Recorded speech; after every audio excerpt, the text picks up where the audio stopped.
అందరికీ నమస్కారం. ఈరోజు మాజీ సీఎం జగన్మోహన్ రెడ్డి గారు ప్రతిపక్ష హోదా కోసం ఒక స్పీకర్ గారికి లెటర్ పంపించడం జరిగింది. అందులో భాగంగా ఆర్టికల్ 208 ప్రకారము 10% టోటల్ స్ట్రెంత్లో ఉండాల్సిన అవసరం లేదని చెప్పారు. ఈరోజు ఒకసారి పార్లమెంట్ మెంబర్గా, 3 సార్లు ఎమ్మెల్యేగా, ఒకసారి ఆంధ్రప్రదేశ్ సీఎంగా పనిచేసిన జగన్మోహన్ రెడ్డి గారు అసెంబ్లీ రూల్స్లో ఈ విషయం స్పష్టంగా ఉన్నది అన్న విషయం కూడా మర్చిపోయి ఒక శాసనసభ స్పీకర్కి లెటర్ రాసినప్పుడు ఏ విధమైన అవగాహన లేకుండా రాశారు. రూల్ నెంబర్ 56లో క్లాజ్ నెంబర్ సిలో క్లియర్గా రాసింది 1/10 టోటల్ స్ట్రెంత్లో ఉంటేనే ప్రతిపక్ష హోదా వస్తుందని. ఈరోజు జగన్మోహన్ రెడ్డి గారు తన యొక్క వైఫల్యాలకి రకరకాల కారణాలు చూపడం మొదలుపెట్టారు. ఈరోజు ప్రజలకు మొహం చూపించే ధైర్యం లేక మొన్నటి వరకు ఈవీఎంలు కారంగా ఓడిపోయానని, ఈరోజు ప్రతిపక్ష హోదా ఉంటేనే అసెంబ్లీకి వస్తాననే విధంగా ఆయన లెటర్ రాశారు. ఇదే సీఎం గారు ఈరోజు ఎక్స్-సీఎం గారు కడప పార్లమెంట్లో ఉన్న 7 స్థానాల్లో పులివెందుల కాన్స్టిట్యున్సీ నుంచి గెలిచారు. మేము కడప అసెంబ్లీ నుంచి గెలిచాం. మన ఇద్దరి పని ఏంటంటే ప్రజా సమస్యల కోసము పోరాడము, ప్రజా సమస్యలు తీర్చే విధంగా మనం పని చేయాలి. కానీ జగన్మోహన్ రెడ్డి గారు మాత్రము అధికారంలో వస్తేనే పని చేస్తాను, అధికారంలోకి వచ్చినాక దోచుకోవడానికి మాత్రమే నేను పని చేస్తాననే విధంగా ఉంది. ఈరోజు ముఖ్యంగా ఆయనకి చెప్పాల్సుకున్న విషయం ఏంటంటే, చరిత్ర ఆయన ఒకసారి గమనించుకోవాలా. ఒక పార్టీ నాయకుడుగా ఉన్నాడు, ప్రతి ఒక్క విషయం 1కి 2 సార్లు చెక్ చేసుకొని ఏది చేసినా ముందుకెళ్ళాల.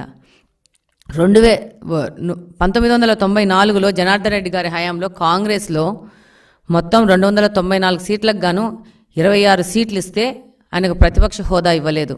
అలాగనే ప్రమాణ స్వీకారంలో ఆయనను ఆల్ఫాబెటికల్ ఆర్డర్లోనే పిలిచారు. కానీ తెలుగుదేశం పార్టీ యొక్క గొప్పతనం ఏంటంటే, ఈసారి జగన్మోహన్ రెడ్డి గారికి 11 సీట్లు వస్తే ఆయనని మంత్రులైన వెంటనే ఆల్ఫాబెటికల్ ఆర్డర్ లేకుండా ముందుకు తీసుకుపోవడం జరిగింది. అలాగనే 14 నుంచి 19 వరకు పార్లమెంట్లో కాంగ్రెస్కి 44 సీట్లు, ఒకసారి 52 సీట్లు వస్తే మొత్తం 1/10 ప్రకారము 54 రావాల్సి ఉంటే కూడా ప్రతిపక్ష హోదా ఇవ్వలేదు.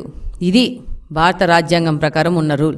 ఈరోజు జగన్మోహన్ రెడ్డి గారి కోసం రాజ్యాంగాన్ని మార్చి రాస్తారనుకుంటున్నారు. ఆయన ఇన్ని రోజులు 5 సంవత్సరాలు రాజారెడ్డి రాజ్యాంగం ప్రకారము, ఆయన కొత్త రాజ్యాంగము, కొత్త చట్టాల ప్రకారము ఆంధ్రప్రదేశ్ని నాశనం చేశారు. ఇప్పుడు ప్రజల దగ్గరికి వెళ్ళి మొహం చూపించుకోలేక రూల్స్ అనేటివి మార్చి కొత్త రాజ్యాంగం రాస్తేనే నేను వస్తాను, అప్పుడే నేను పోరాడతాను ప్రజా సమస్యలకు అని చెప్పేసి ఈయన ప్రయత్నిస్తున్నారు. అసలు జగన్మోహన్ రెడ్డి గారు ఆ రోజు స్పీకర్ ఎన్నికలో సాంప్రదాయం ప్రకారం వచ్చి స్పీకర్ని ఆయన స్థానం దగ్గర తీసుకొచ్చి ఆయన్ను మర్యాదపూర్వకంగా వెళ్లాల్సిన సాంప్రదాయం అన్నది. కానీ ఆయన ఆ రోజు కూడా గైర్హాజరయ్యారు. అలాగనే స్పీకర్కు ధన్యవాదాలు చెప్పడానికి ఆయన పార్టీ నుంచి ఒక్కరు కూడా అసెంబ్లీలోకి రావడం లేదు. ఇది ప్రజలందరూ గమనిస్తున్నారు. అంటే వీళ్ళకి అధికారము, రాజకీయాలు అనేది సంపాదించుకోవడానికి, దోచుకోవడానికి, దాచుకోవడానికి తప్పితే ప్రజా సేవ కోసం వచ్చిన పార్టీ కాదు ఇదని ప్రజలు కూడా గమనిస్తున్నారు.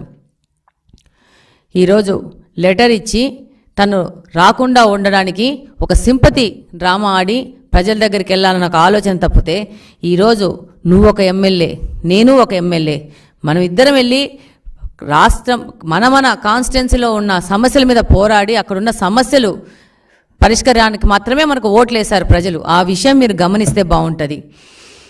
ఈరోజు మీరు అన్నీ మర్చిపోయినారు. ఆ రోజు 2019లో 23 సీట్లు వచ్చిన తెలుగుదేశం పార్టీలోంచి 6 మంది శాసనసభ్యులను పీకేస్తే ప్రతిపక్ష హోదా కోల్పోతుంది తెలుగుదేశం పార్టీ అనేసి ఆ రోజు అందరి మధ్యన రికార్డులో ఉంది మీరు మాట్లాడిన మాటలు. అలాగనే మీ యొక్క క్యాబినెట్లో పనిచేసిన పేర్ని నాని అనే వ్యక్తి ద్వారా 6 మందిని తెలుగుదేశంలో గెలిచిన ఎమ్మెల్యేలని గుంజాలని మీరు ప్రయత్నం చేసిన మాట వాస్తవం కాదా?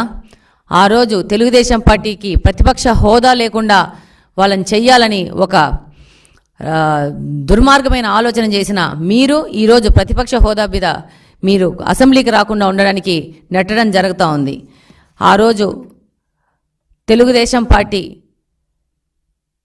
4 సభ్యులు వెళ్ళినా కూడా 19 సభ్యులతో ప్రతి ఒక్క అసెంబ్లీ సెషన్కి వెళ్ళడం జరిగింది.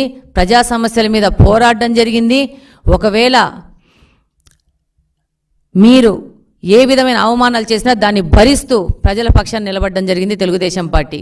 అలాగనే 14 నుంచి 19 వరకు మీరు ప్రతిపక్షంలో ఉన్నప్పుడు రాకపోతే మా యొక్క తెలుగుదేశం ఎమ్మెల్యే ప్రజా సమస్యల మీద పోరాడడం జరిగింది.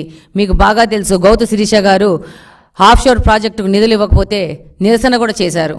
ఈ విధంగా మాకు మా నాయకుడు మీరు ప్రతిపక్షం లేకపోయినా కూడా పోరాడాల నుంచి 14 నుంచి 19 వరకు మాతోనే క్వశ్చన్స్ వేయించుకొని మాతోనే పరిష్కార మార్గంగా పోరాటాలు చేపించారు.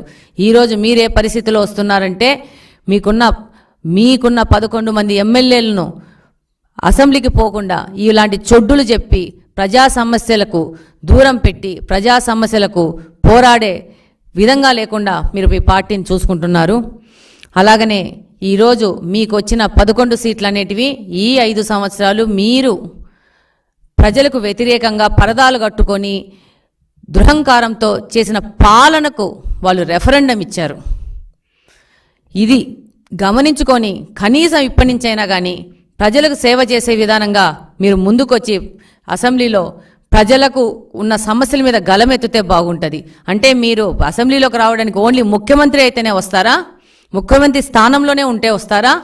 అంటే మీకు ఓట్లేసింది ముఖ్యమంత్రి స్థానంలోకి ఎక్కడానికే ప్రజలు అనుకుంటున్నారా? మనకు ఓట్లేసింది మన నియోజకవర్గంలో ప్రజలు మనకు సేవ చేయడానికి మాత్రమే ఓటేశారు. దాన్ని మీరు ఉపయోగించుకొని మేము విన్నవించుకుంటున్నాము, పులివెందుల్లో ఉన్న సమస్యల మీద మీరు గలమెత్తి అసెంబ్లీకి వచ్చి పోరాడితే బాగుంటుందని నేను చిన్న విన్నపం చేసుకుంటున్నాను.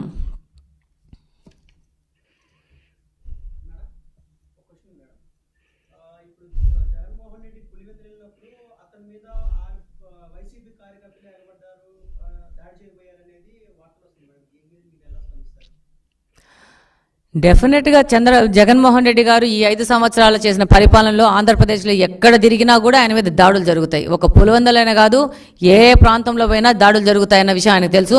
ఆ తర్వాత మరుసటి రోజు బెంగళూరుకు పోయినా కూడా అక్కడ కూడా వచ్చేసి దాడులు చేసినారని మనం మీడియా ద్వారా తెలుసుకోవడం జరిగింది. ఈరోజు ఆయన పాలనలో నష్టపోని వ్యక్తి అంటూ ఎవరూ లేరు ఆంధ్రప్రదేశ్లో.